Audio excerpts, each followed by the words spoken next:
ನಮಸ್ಕಾರ.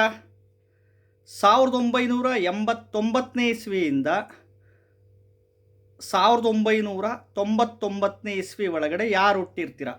1989, 90, 1991, 92, 93, 94, 95, 96, 97, 98, 99ನೇ ಇಸ್ವಿ 1999 ಮತ್ತು 2000 ಇಸ್ವಿಯಲ್ಲಿ ಹುಟ್ಟಿರೋರು.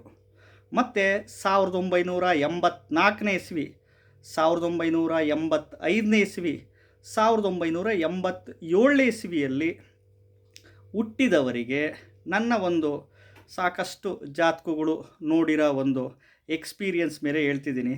ಮದುವೆ ವಿಚಾರದಲ್ಲಿ ಸ್ವಲ್ಪ ಅಡ್ಡಿ ಆತಂಕಗಳು ಬರುತ್ತೆ.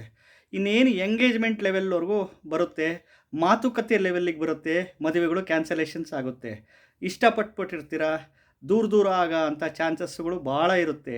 ಈ ಡೈವರ್ಸ್ ಪ್ರಕರಣಗಳು, ವಿಚ್ಛೇದನ ಪ್ರಕರಣಗಳು, ಮದುವೆ ಆದ ನಂತರ ಗಲಾಟೆ ಘರ್ಷಣೆಗಳಾಗೋದು, ಅಥವಾ ಈ ಇಸ್ವಿಯಲ್ಲಿ ಹುಟ್ಟಿರೋರಿಗೆ ಬೇಗ ಮದುವೆ ಆಗಿಬಿಟ್ಟಿರುತ್ತೆ.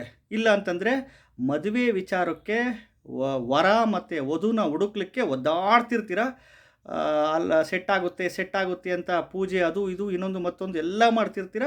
ಮದುವೆ ವಿಳಂಬ ಆಗ್ತಾ ಇರುತ್ತೆ, ಅಥವಾ ಮದುವೆ ಬೇಗ ಸೆಟ್ ಆಗೋಂಥ ಚಾನ್ಸಸ್ ಇರುತ್ತೆ. ಇನ್ನೊಂದು, ಈ ಪ್ರೀತಿ ಪ್ರೇಮ ಮಾಡಿಬಿಟ್ಟು ಸ್ವಲ್ಪ ಸಪರೇಷನ್ಸು, ದೂರ ಆಗೋದು, ಈ ಮಾತುಕತೆ ಲೆವೆಲಿಗೆ ಬಂದು ಕ್ಯಾನ್ಸಲೇಷನ್ಸುಗಳಾಗೋದು, ಮದುವೆ ಆದ ನಂತರ ಸ್ವಲ್ಪ ಗಲಾಟೆ, ಜಗಳ, ಘರ್ಷಣೆ, ಕೋರ್ಟು ಕಚೇರಿ, ಪೊಲೀಸ್ ಸ್ಟೇಷನ್, ಡೈವರ್ಸ್ ವ್ಯಾಜ್ಯಗಳು, ವಿಚ್ಛೇದನ, ಎರಡನೇ ಮದುವೆ ಪ್ರಕರಣಗಳು ಆಗ ಅಂತ ಎಲ್ಲ ಸ್ವಲ್ಪ ಲಕ್ಷಣಗಳು 100ಕ್ಕೆ ಒಂದು 60 to 70% ಆಫ್ ದಿ ಪೀಪಲ್ಸ್ಗೆ ಇದಿರುತ್ತೆ. ಇದು ನಂದೇ ಆದ ಎಕ್ಸ್ಪೀರಿಯನ್ಸ್ ಮೇಲೆ ಹೇಳ್ತಾ ಇರೋದು. ಅರ್ಥ ಆಯ್ತಾ? ನೋಡಿಕೊಂಡು ನೀವು ಈ ವಿಚಾರದಲ್ಲಿ ಮದುವೆ ಮಾಡ್ಕೊಳ್ಳಿ. ಯಾಕಂದರೆ ಮದುವೆ ಆದಮೇಲೆ ಪಶ್ಚಾತ್ತಾಪ ಪಡೋದಕ್ಕಿಂತ ಮುಂಚೆನೇ ಎಚ್ಚೆತ್ಕೊಳ್ಳಿ. ನಮಸ್ಕಾರ.